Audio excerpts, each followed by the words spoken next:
I'm Leah Myers, and I was nominated for award back in 2013. At that time, I was going through a lot of self-awareness awakening. I had gone through a divorce, I had lost a job, and was trying to find myself again and tune into what my core soul codes were and how to honor those and how to live more authentically.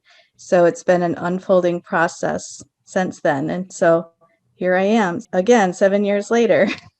In 2013, when I received the award, I had just had my second child. And then a couple of years later, I had another child. So I went fully into the deep dive of motherhood. I also have an older son too, who's 10 years older, 3 boys. And that really kind of huge healing journey for me that I've been on with my kids. And as went through the process of motherhood, they were, here I am thinking I'm going to be their teachers, but they have been my biggest teachers. And they have been teaching me what I need to heal. And seems as though along the journey, anytime something was triggered in me, the right healer would show up to help me kind of work through the process of healing whatever I was needing to heal at the time.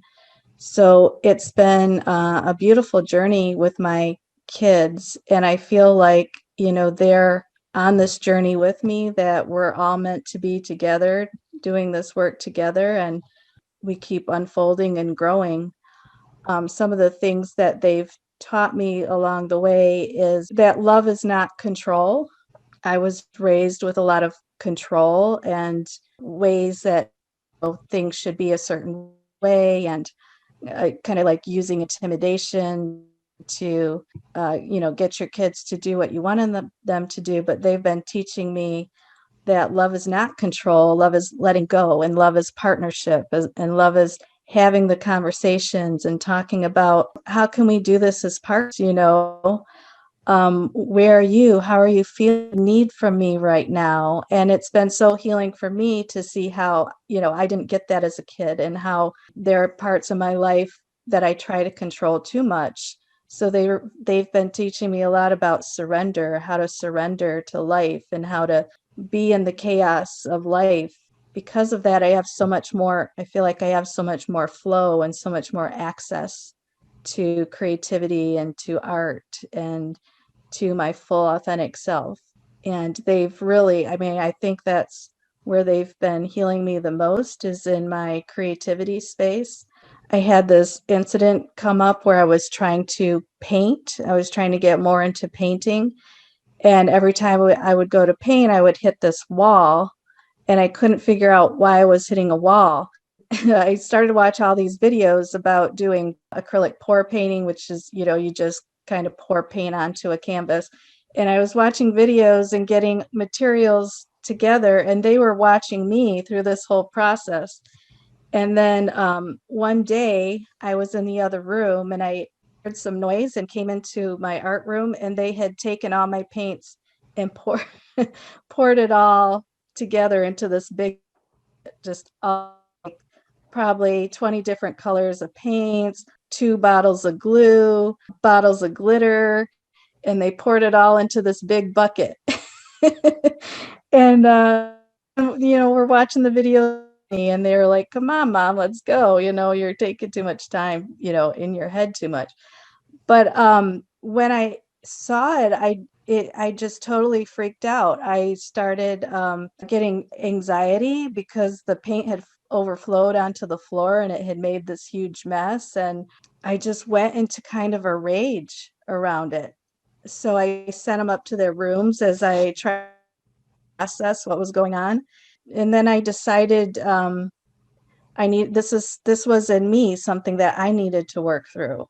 So I took their bucket of paint and started pouring it out and onto canvases.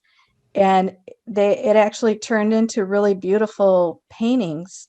But that space was like broken in me because I had been taught, there's a right way and a wrong way to do things. And I was so afraid of doing things the wrong way that it was just constipated, it was all like stuck. And my kids helped me find that place and come back into embracing the chaos of life. So the Creative Emergence Center, the purpose is to nurture and cultivate the creative heart and soul of the community. And so as I'm going through this process and learning what I need, I'm also learning what to put into the program. And as I'm learning what my children need to stay in their creativity, I'm learning, how to honor and how to give them what they need for the program. So the program is kind of writing itself through this whole process, from to end. So right now, I am doing a lot of design work, laying all the pieces, foundational pieces in place. But as soon as the website is launched and things are underway, I'll be able to really dig in deep and start offering classes and circles and all sorts of fun offerings to nurture and cultivate the creative soul of our community. I think it's fascinating and it's unfolding through all of us. I think we're all learning how to balance our energies so that we can become these divine creators that we're meant to be. I think we all feel drawn to that, especially now. Now is the time to be innovative with our solutions and being the divine creators we're meant to be. So hopefully this will be a beautiful container to hold that energy and allow everyone to find the resources and the support they need, bring forth the light they're meant to bring forth here at this time. It's an incredible time in history. And I believe that all the sacred creators are being called, and we're going to be creating a space for everyone to come and get support as they move into that process, because it is a daunting process and we can't get there till we get there. And we have these internal blocks to heal and move through, and it all comes up in your creative space. So we have this huge network.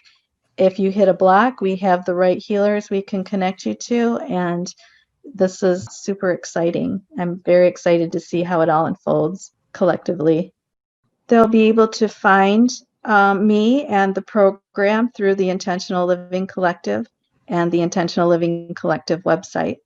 How has this impacted your community and the people around you? For one thing, it's allowing me to bring in some symbols that are in this high vibration, like the Intentional Living Collective logo. It's in that vibration of balanced energies that we can all kind of map to or sink into.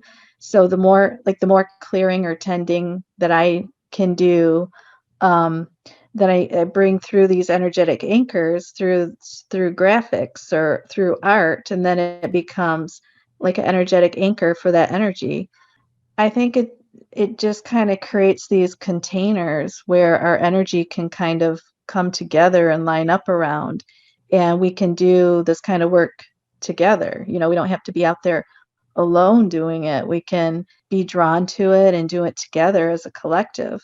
So we all are, creating this huge, basically heaven on earth. I think is totally possible when we're all tuned in and doing our work and helping each other tend each other's gardens is what we're doing. We're helping each other tend each other's gardens. And when somebody shows up in the community and says, I just found some rotten fruit, oh no, it's like, hey, I've got some fertilizer, or I've got some water, or I've got this might help. And then just helping them, you're not doing the work for them, but you're giving them tools and resources and all the connections they need to have a thriving garden. And we're, create this, beautiful connected community where we're all doing our work, but we're all feeling very supported and connected in doing that work. So it makes it so much easier.